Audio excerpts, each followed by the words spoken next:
Bore da gyfeillion, dyma chi'r coeddiadau am yr wythnos. Croeso mawr i'r gwasanaeth bore yma eto a croeso arbennig i'n gweinidog Dylan yn dda i gael ei nôl gyda ni.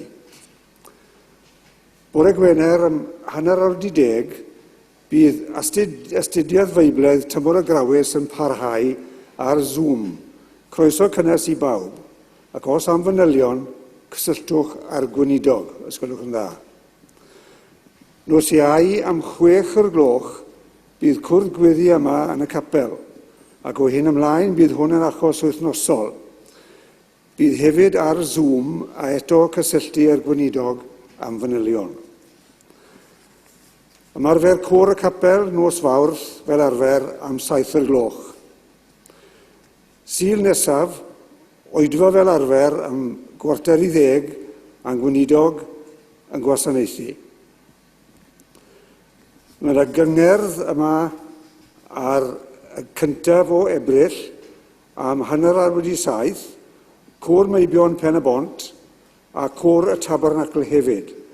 A dwi'n meddwl bod ychydig o docynnau yn dal i fod ar ôl. Os ywch chi am docyn, cysylltwch gyda David Stanford, docynnau yn 10 yr un. A'r llywydd fydd Hugh Edwards, BBC. Dydd Sadwrn, Ebrill yr ail, yn Methlem Gwaelod y Garth, cyfarfod arbennig am 2 o'r gloch i gyflwyno ymgyrch eglwysu dementia cyfeillgar, undeb yr annibynwyr, cyfle i gwmnïa, cymdeithasu ac addoli, a dros baned a croeso cynnes i bawb, Bethlem Gwaelod y Garth, Ebrill yr ail am 2 o'r gloch. Achlysur arbennig iawn. Mae'n benblwydd priodas heddi ar Alun ac Ann Roberts Jones, 55 mlynedd. A maen nhw'n ddiolchgar iawn a eisiau i fi gyflwyno i diolch nhw i chi am y garden y dderbyniwyd oddi wrth aelodau'r Tabernacl.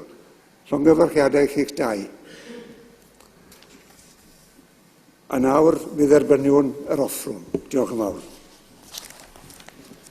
Dros y rai sy'n deag o'i cynefin, croeso gan eraill. Dros y rai sy'n aros yn ei cynefin, diogelwch. Dros y rai sy'n amddiffyn ei teuluoedd, heddwch. Dros y rai sy'n wedi torri ei colonnau ac anabaithio, cysur. Dros y rai sy'n ofni nad oes dyfodol, gobaith. Dros y rai sydd â cyfrifoldeb i arwain, dwythineb. Amen. Diolch o galon am y weddi yna. Gweddi wythnosol dros heddwch tra mae pethau'n parhau i weithygu yn yr Wcrain, a da ni'n meddwl am danynt i gyd. Falle bod chi wedi cael wrthod i fewn bore yma bapur wythnosol yr ofalaeth. Dyma ni. Os da chi ddim wedi gael un, yna mi gewch chi'n ar y ffordd allan. Ond ymgais ydy hwn wrth gwrs mwyn cadw mewn cyswllt, mwyn i ni yn benodol rhannu coeddiadau o'r hyn sydd yn digwydd yn ystod yr wythnos. Ac yn ystod yr wythnosau diwethaf mae swyddogion yr ofalaeth wedi bod yn cyfarfod felly i symud ymlaen i wneud cyfansoddiad ar gyfer yr ofalaeth newydd, gofalaeth Glannau Ogwr. Ac ar y daflen, dwi wedi rhoi yn haflen i ffwrdd i rhywun arall yn barod. Ond ar y daflen, ar y daflen wrth gwrs, tu fewn i'r daflen, mae sôn am aderanna gofalaeth Glannau Ogwr.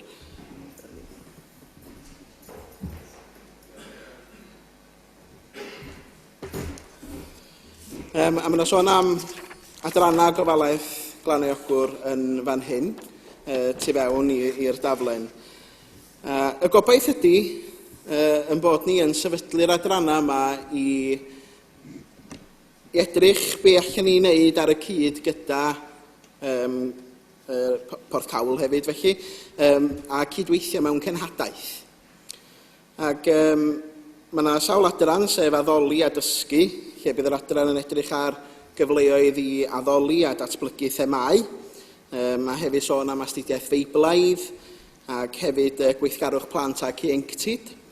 Ac yna cenhadaeth, tystiolaeth a bugeilio. Bydd yr adran yn datblygu cynllun i edrych a chydnabod yr angen sydd yn ein cymunedau ni.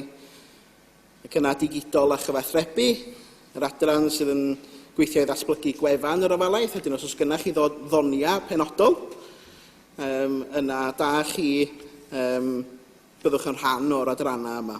Ac mae'n adran hefyd o'r enw creadigrwydd Cristnogol. Ond dwi'n dangos ac yn rhoi'r adrannau yma ger eich bron chi oherwydd dwi'n gobeithio y bydda ni fel unigolion, fel aelodau o'r ddwy eglwys yn gallu cydweithio'n benodol ar rhai agweddau o'n cenhadaeth ni. Ac felly os oes gennych chi ddonia penodol neu os hoffech chi fod yn rhan o'r adrannau yma, yna plis dewch chi ddweud wrtha i, neu un o'r swyddogion, neu hefyd wrth gwrs gewch chi ysgrifennu eich enw ar un o bapurau yr adrannau yn y cyntedd. Ond dwi'n gobeithio unwaith yr wythnos felly, mi fydd coeddiadau, mi fydd y papur yma yn cael ei roi ger eich bron chi. A os da chi'n nabod rhywun hefyd, da chi'n meddwl fysa'n licio cael copi o'r papur wythnosol yma, ewch ag un ychwanegol efo chi a i rannu fo gyda pwy bynnag ymynwch.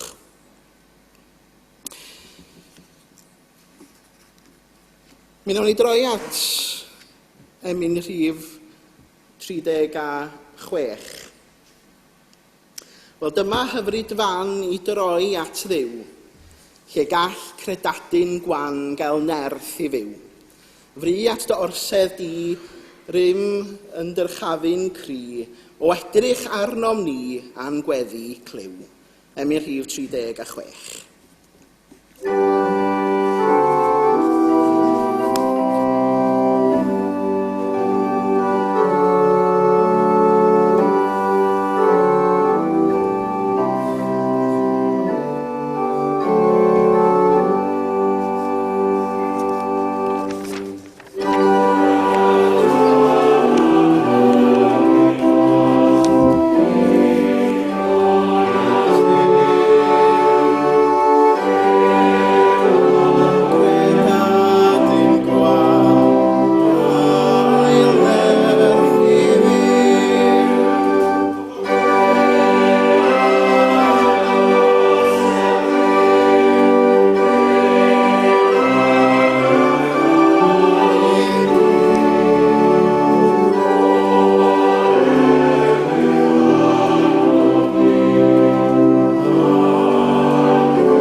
Daw'r darlleniad y bore yma o'r Efengil yn ôl Luc.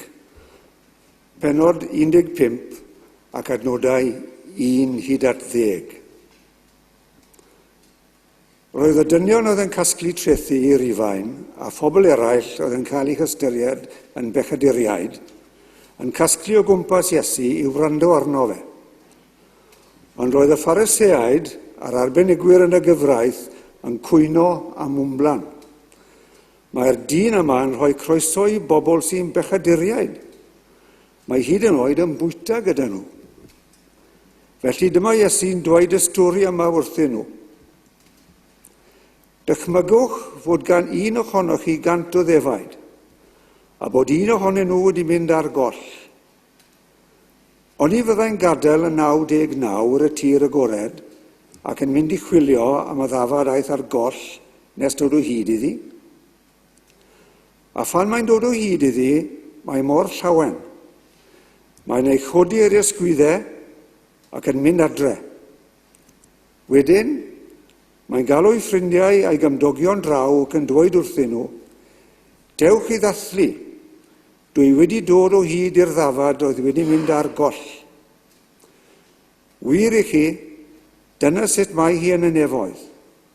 Mae mwy o ddathlu am fod un bechadur wedi troi at Dduw, nag am 99 o bobl sy'n meddwl i bod nhw'n iawn a dim angen newid.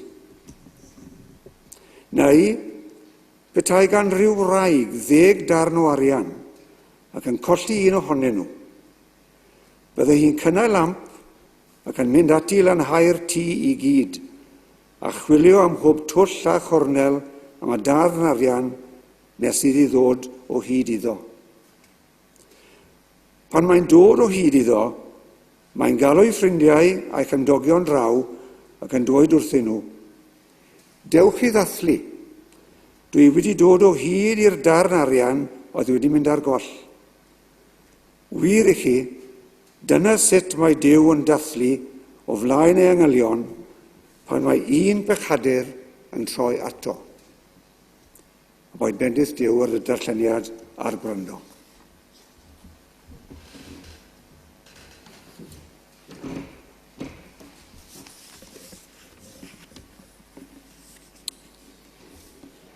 Cydwch i ni barhau yn yn haddoliad drwy ganu am yr rhif 105. 105, pam ddeffro'r Gwanwyn yn ei bryd a gwyrth y geni ym mhob cryd, a gweld rhyfeddol liwiau'r byd, i ti yr rhoddwn fawl. Ac yn y blaen am yr rhif 105.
Gadewch i ni weddio.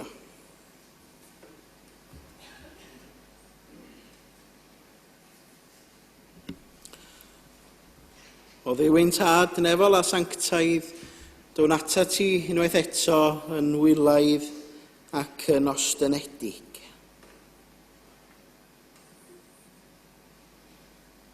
Hitha heddiw yn Sul y fam neu yn Sul y mama.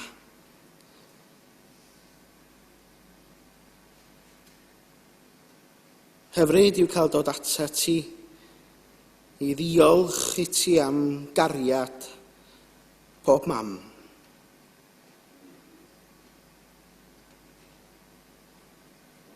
Dyma'r cariad sydd yn gwylio, y cariad sy'n galw yn gwarchod ein cerddediad ym mhob oes.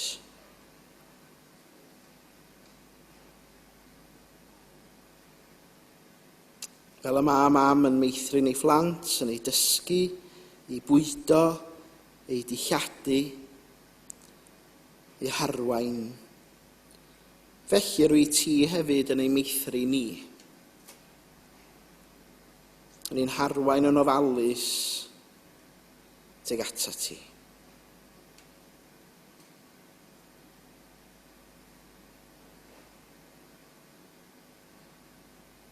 Fel mae mam yn gofalu am ei phlant yn ei cysuro ar y degau o ofid,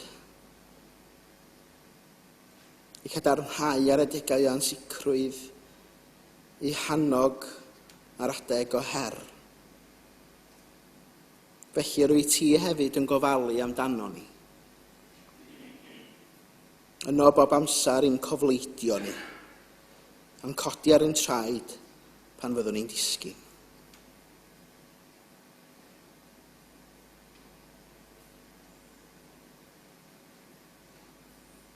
Wrth i ni ddiolch i ti arglwydd, ac wrth i ni lawenhau efallai heddiw.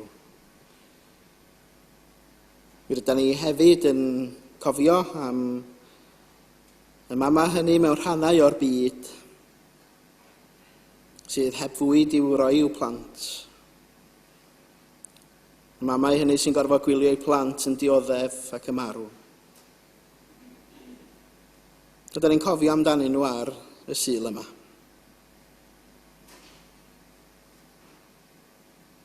Rydyn ni'n gweddio arglwydd dros famau o'r Wcrain, sydd wedi gorfod ffoi i warchod eu plant o'r erchyllderau oedd yn eu gwynebu nhw. Ac wedi cymryd eu plant i fan diogel. A mae'r aberthau hynny maen nhw wedi gwneud.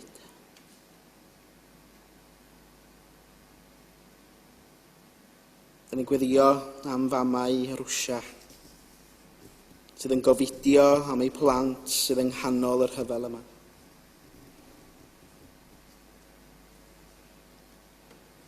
I arglwydd mae gofid o hyd yn byd ni.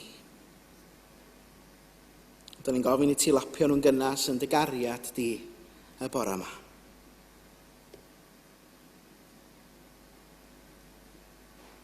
Arglwydd, mi ymdywelwn am ychydig i gyflwyno'n gweddiau personol i ti.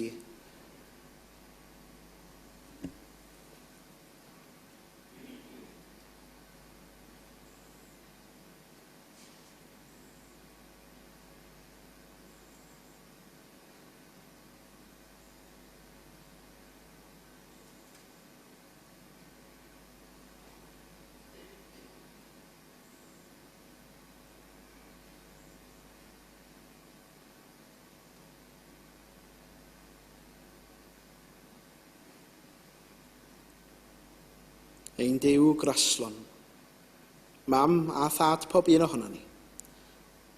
Gorfaleddwn heddiw yn rhyfeddod dy gariad di, ac yng nghysondeb dofal di. A dyn ni'n ymatab yn ddiolchgar mewn addoliad llawen, a diolchgarwch o waelod calon, am ddwyster dy gariad, arglwydd molwn di. Mi afon yn hyn yn enw ac yn heiddiant yn harglwydd Iesu Grist. Ond ysgodd i weddio i ddweud gyda'n gilydd. Ein tad, yr hwn yr wyt yn y nefoedd, sancteiddiau'r denw, deled y deyrnas, gwneler dewyllus, megis yn y nef, felly ar y ddaear hefyd. Dyro i ni heddiw ein bara beneddiol, a maddau i ni ein dyledion, fel y maddeuwn unau ein dyledwyr, ac nac arwain ni profedigaeth, eithyr gwared ni rhag y drwg, gan ei seiddo tiw'r deyrnas, a'r nerth, a'r gogoniant, yn Iesus.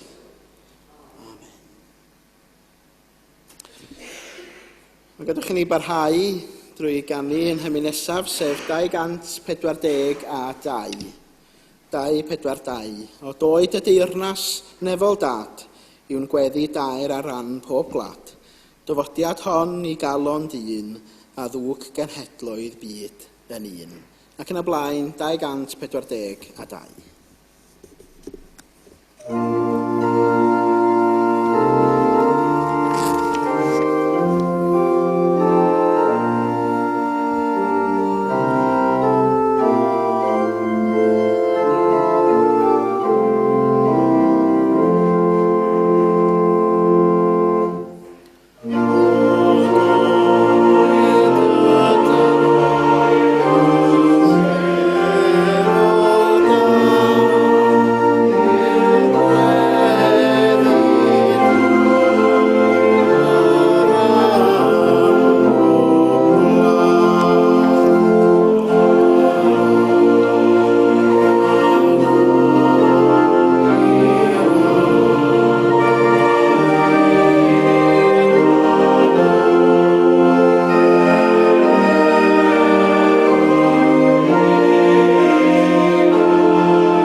Fe ddath yn darlleniad ni heddiw o'r Efengil yn ôl Luc, ac i ddamhegion sydd yn gyfarwydd iawn i ni gyd, os pam da ni ddim o beth yn yr ysgolion Sul. Y ddafad golledig, darn arian eith ar goll, a hefyd, wrth gwrs, yn mynd i sôn am y mab Afradlon, neu'r mab nath wrthryfela. Da chi wedi colli rhywbeth o'r blaen? Llaw i fyny, ydych chi wedi colli rhywbeth o'r blaen? Alla fod rhain chi ddim wedi colli'n byd. Dwi'n yn eich edmygu chi'n fawr. Chi'n gallu cadw'r trefn yna. Ond diod, nes i golli'n walad chydig fisoedd yn ôl. Ac pan ydych chi'n colli eich waled, mae panic mode, ydych chi panic mode, ydych chi'n dweud reit. Mae rhaid fi ganslo bob cerdyn sydd gennym fi, mae rhaid i fi gael leisans dreifio newydd, mae rhaid i fi wneud bob dim yn does. A Ia, ac bod gen i fi bethau newydd, bod gen i fi gerdi newydd, ni'n gallu newid y llun hefyd ar yn lisans dreifio, so mae hwnna'n wbath. Ond, ia, mae rhywun yn teimlo rhyw siom mawr pan mae rhywun yn colli rhywbeth. Neu'n colli rhywbeth sydd yn werthfawr i chi, neu'n sentimental hefyd ynddo.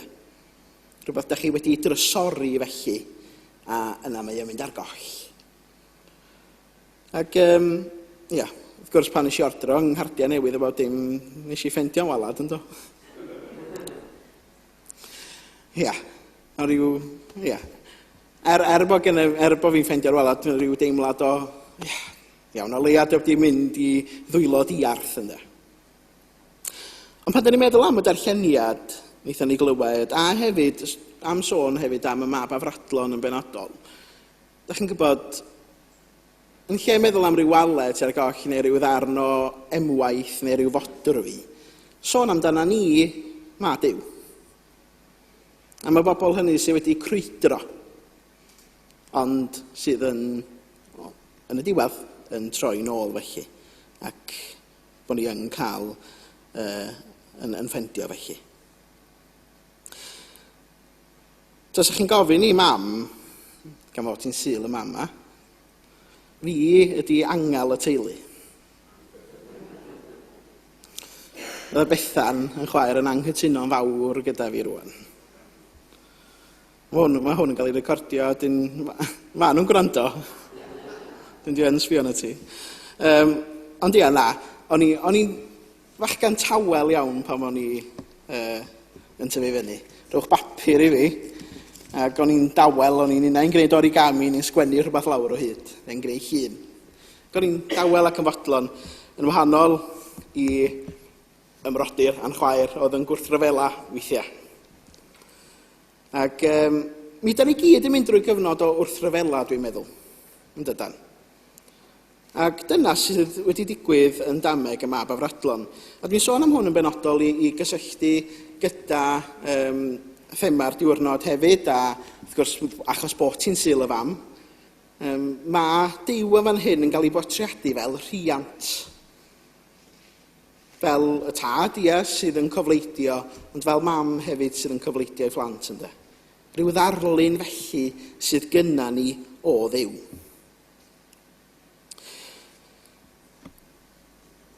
Mae yna rhai yn dweud mai y damhegion yma, y 3 ddameg yma, ydy rhai o ddamhegion mwyaf y Beibl.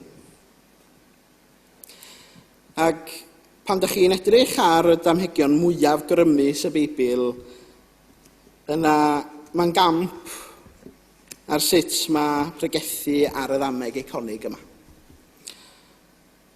Ond yr hyn gallan ni wneud, wrth gwrs, ydy gwahodd chi i uniaethu ag unigolion.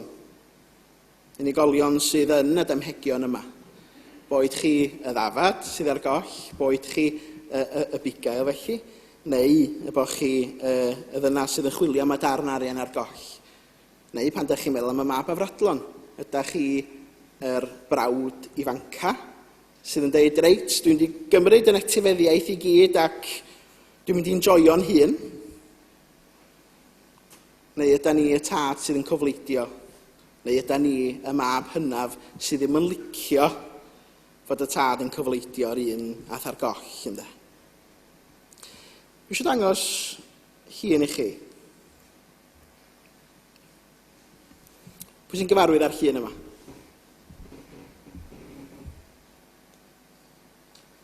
Enw'r llun ydy The Return of the Prodigal Son gan Rembrandt. Mae o'n llun enwog iawn. Ac dwi am eich gwahodd chi rwan i edrych ar y llun ac ymgais rwan i chi i feddwl pwy ydych chi yn y llun yna. Ydych chi y mab sydd ar ei linian fan hyn? Ydych chi'r tad neu ydych chi yn rhan o'r teulu neu'r gweision sydd yn y llun hefyd? A dwi'n mynd i chwarae emyn, neu cam, gan Tecwyn Ifan i chi bore yma hefyd, mab afradlon. A dyn gan i'w rando ar y gan yna, tra da chi'n edrych ar y llun.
Mae'n mynd yn rhyfedd ar ôl dipyn.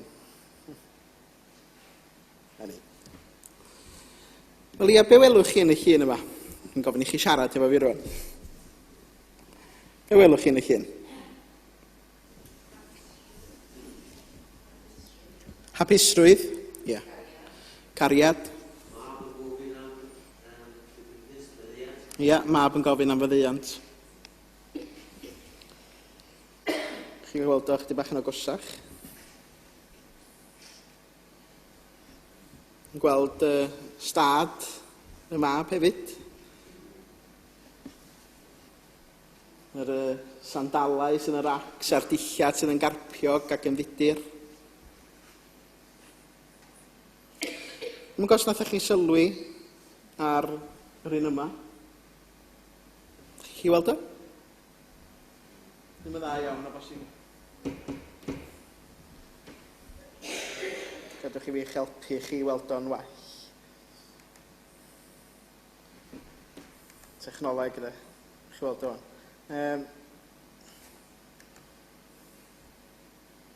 Dyma ni. Dwi'n mynd i oleuo fe chdi bach i chi gael gweld. Actions.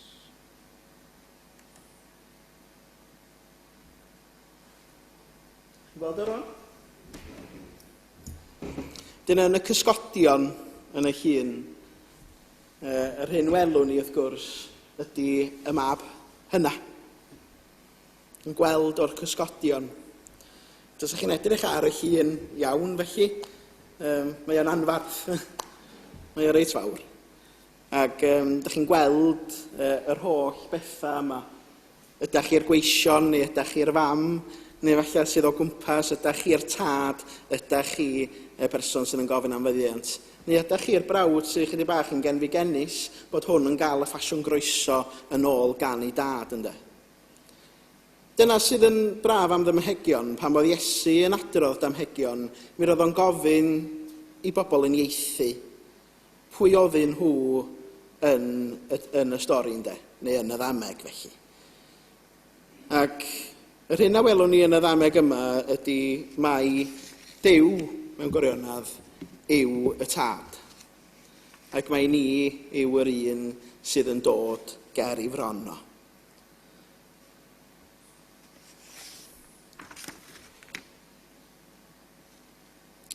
Dwi'n siŵr bod y bobl oedd yn gwrando ar Iesu wedi cael dipyn o sioc clywed bod y mab I fanga wedi trin ei dad gyda gymaint o amharch.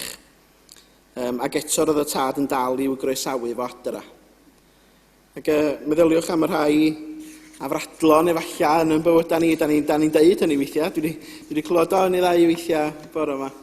Ia, pwy di'r rhai afradlon yn ein teulu ni, neu efallai da ni'n gwybod amdanyn nhw. Sut ydyn ni'n ymatab iddyn nhw? Ydyn ni'n bobl sydd yn dal dig yn erbyn rhai eraill? Mi hynna'n gallu'n ceithiwo ni yn aml iawn yn dydy. Mi ydyn ni yn aml iawn yn gallu bod fel y mab hynna.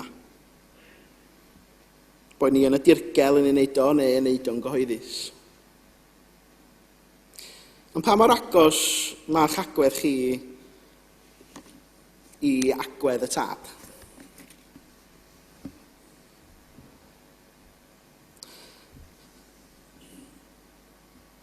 Mae nifer wedi trio gweld lle mae trobwynt y stori yma. Ydy'r trobwynt yn digwydd lle mae'r mab ifanca yng nghanol y moch ac yn bwyta bwyd y moch a deud reit, mae rai fi fynd adra a deud sori wrth dad. Neu ydy o'n digwydd yn rhywle arall. Mae'r newid mewn gwirioneddol yn yr un afradlon I newid statws a'i galon yn digwydd ymreichia ei dad o. Pa mae'r tad yn ei gofleidio fo. Heb ofyn cwestiynau. Dwi'n siŵr oedd gan yr mab ifanca ryw speech wedi baratoi I ddeud sori wrth ei dad yn barod. Dwi'n cofio pam o'n I yng ngwersi, pam o'n i'n cael gwersi drama. Nid yn yr ysgol, oedd pob ysgol uwchradd yn Sir Gaernarfon yn mynd I leoliad gwahanol ar gyfer lefel A drama. Ac mi oedden nhw'n strict iawn. Yn ysgol Glaniaethu oedden ni I gyd yn cael y gwersi drama, ac oedden nhw'n strict iawn. O rai chi fod yna'r amser, ac oedden nhw'n gwylltio snad oeddech chi. A dwi'n cofio fi unwaith, a ni wedi bod I fyny'n hwyr noson cynt yn gwylio rhyw ffilm tan tua 2:00 bora. Da ni gyd yn gwneud hynny. A dyma fi'n cysgu fewn. Ges I alwad ffôn a dweud, Dylan, lle wyt ti? Pardon? Faint o gloch di? Mae'n 10 o gloch, ti fod yma 9. Bydde yna rwan, fydde fi. A fel o'n I yn y car, yn practisio'n lein, a dweud, mae'n ddrwg gen I, ond yn ymarfer be o'n i'n mynd I ddeud fel ymddiheiriad. Ac, o'n i wedi mynd trwy rhyw 5 ymddiheiriad gwahanol, be oedd y ffordd orau I ddweud bod fi'n sori. Ac ar ôl cyrraedd, dyma'n dweud, Dylan sydd wyt ti, oedden ni'n poeni amdana chdi, ynda, istedda lawr, mi'n anni banad a tost I chdi. O. O'n i'n mynd I wneud o, tro nesaf, ond, do'n i'n mynd disgwyl hynny. A mae hynny'n wir, dwi'n meddwl, am y mab afradlon. Roedd o wedi dod efo'i speech ei hun yn dweud bod ddrwg, gwirioneddol ddrwg gyda fo am pechu'n erbyn ei dad, am grwydro hefyd. A dyna'n stori ni fel Cristnogion hefyd. Mi roedd o'n gwbl anisgwl bod Iesu Grist yn mynd I fynd i'r groes ar yn rhannu. Bod yna'r rhagfynegiad ohono fo. Ond yn ei gariad, nath Duw anfon unig anedig fab i'r byd. I fod fel baban bach bregus. I fynd i'r groes ar rhan pob un ohono ni. Ac yna atgyfodi fel bod ni'n cael perthynas gyda'r tad. A dyna'r stori. Mae yna gyfle I bob un ohono ni ddod at y groes. A da ni'n cael yn cofleidio. Un o'r darlleniadau fyddai yn mynd yn ôl ato fo dro ar ôl tro ydy o Rhufeiniaid 8. Am siŵr bod rhai sydd yn gwneud astudiaeth Feiblaidd wedi cael digon o Rhufeiniaid am y tro. Mi nathon ni, wrth gwrs, edrych ar Rhufeiniaid yn ystod yr misoedd diwethaf. Ond dyma be mae Rhufeiniaid 8 yn deithio ni. Os na rhywbeth sy'n gallu'n gwahanu ni oddi wrth gariad y Meseia, nag oes dim byd. Dydy poen ddim yn gallu, na dioddefaint, cael yn herlyd, newyn, na noethni, peryglon, na hyd yn oed cael yn lladd. Mae'r ysgrifau sanctaidd yn dweud, wrth achos di, da ni'n gwynebu marwolaeth drwy'r amser. Da ni fel defaid ar ei ffordd i'r lladd-dy. Ond da ni'n concro'r cwbl i gyd a mwy am fod y Meseia wedi'n caru ni. Dwi'n hollol sicr fod dim byd yn gallu'n gwahanu ni o'r wrth ei gariad ef. Dydy marwolaeth ddim yn gallu, na'r un profiad gawn ni mewn bywyd chwaith. Dydy angylion ddim yn gallu, na phwerau ysbrydol drwg. Dim byd yn y presennol nac yn y dyfodol. Dim byd ymhellteroedd eitha'r gofod nac yn ymderoedd y ddeiar. Na, does dim yn y bydysawd yma greodd Duw yn gallu'n gwahanu ni oddi wrth ei gariad. Mae hwnna yn ddarlleniad sy'n cynnig gymaint o obaith i bobl heddiw. Mewn byd lle sydd yn ansefydlog, gyda rhyfel yn yr Wcrain, gyda pobl yn trio cael dau ben llinyn yn hyd gyda costa byw yn cynyddu. Does dim byd sy'n gallu'n gwahanu ni oddi wrth gariad Duw. Ac o'n i dyna di'r breichia agorad. Mae tad yn ei ddangos a mae mam yn ei ddangos tuag ata ni.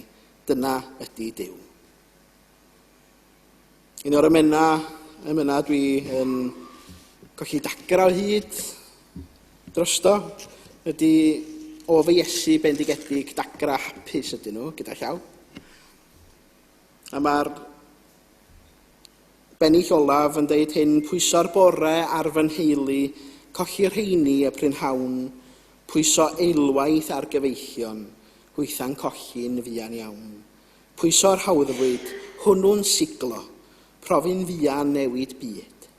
Pwyso'r Iesu dyma gryfder, sydd yn dal y pwysa i gyd.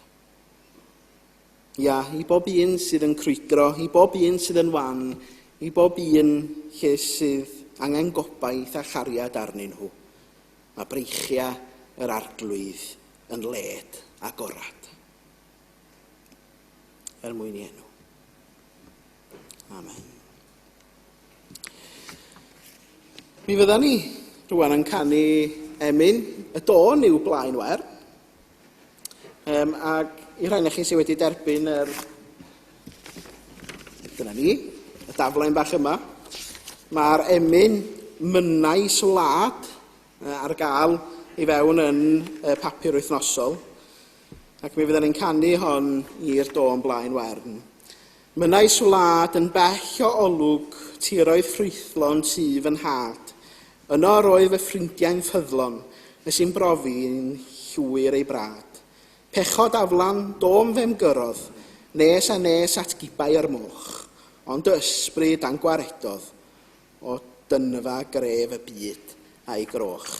Ac yn y blaen, nawn ni ganu yr emyn yma ar y Dôn Blaen Wer.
Y gras sy'n harglwydd Iesu Grist a chariad Duw, a chymdeithas yr ysbryd glân y fydda gyda chwi o'i. Amen.